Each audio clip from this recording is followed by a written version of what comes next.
तमिलनाडु, कर्नाटक और केरल की सीमा पर फैले घने जंगलों में करीब 3 दशकों तक आतंक का दूसरा नाम रहा था वीरप्पन। 1952 में जन्मे इस कुख्यात चंदन तस्कर और दंत चोर ने अपने जीवन काल में न केवल कानून को चुनौती दी, बल्कि जंगल और सत्ता के बीच एक खौफनाक कहानी भी गढ़ दी।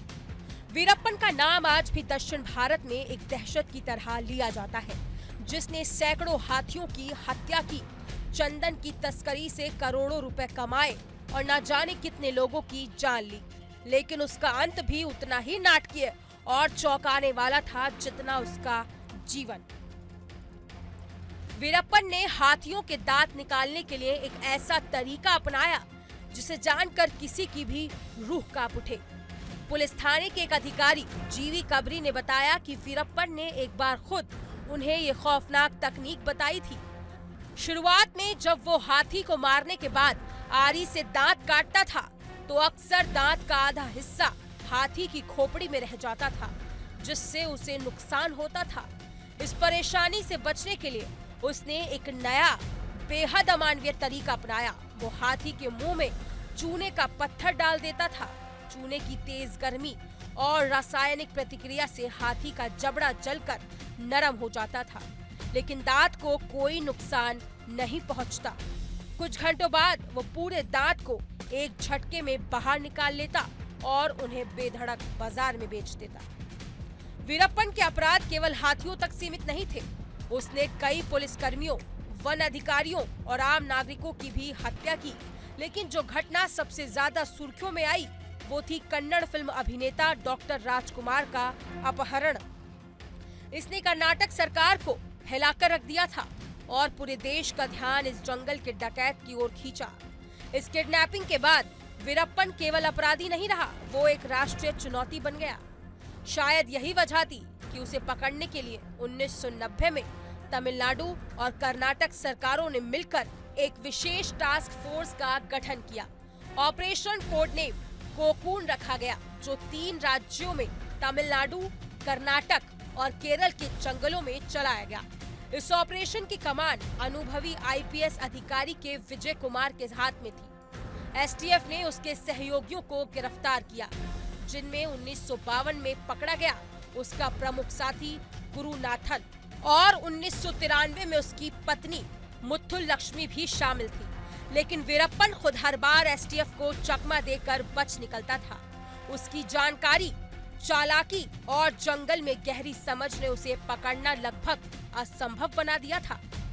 हालांकि वीरप्पन के अंत की कहानी भी उतनी ही अविश्वसनीय है और सटीक योजना का नतीजा थी।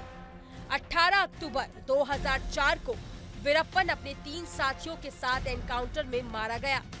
बताया जाता है कि उसका स्वास्थ्य बिगड़ रहा था, उसे मोतियाबिंद हो गया था और वो इलाज के लिए जंगल से बाहर आने को मजबूर हुआ।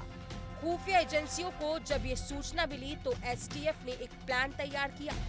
उन्होंने एक एम्बुलेंस को जंगल में भेजा, जिस पर स्लेम हॉस्पिटल लिखा हुआ था।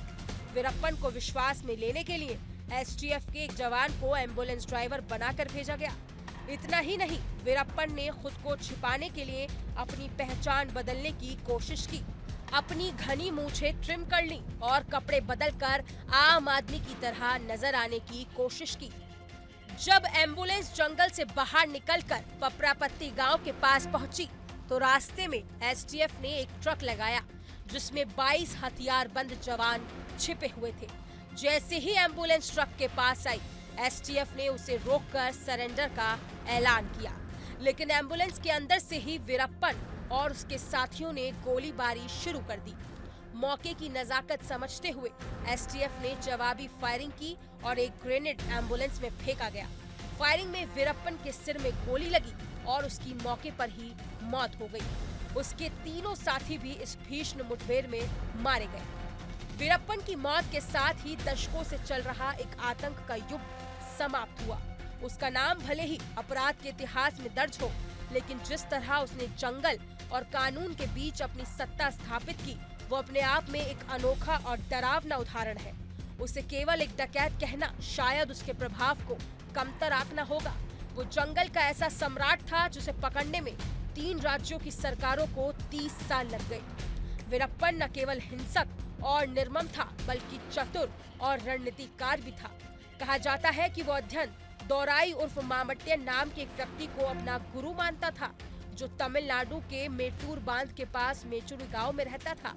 वीरप्पन उसके आदर्शों से प्रभावित था और उसी की तरह खुद को समाज से उपेक्षित लेकिन ताकतवर साबित करना चाहता था। आज वीरप्पन भले ही इस दुनिया में ना हो, लेकिन उसकी कहानी अब भी रहस्य, डर और साजिश का पर्याय बनी हुई है।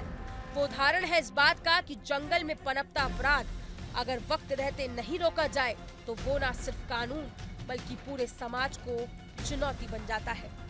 फिलहाल इस खबर में इतना ही। अपनी राय कमेंट सेक्शन में जरूर बताएं और ऐसी ही तमाम हर बड़ी अपडेट के लिए इंडिया डेली को सब्सक्राइब करना ना भूलें।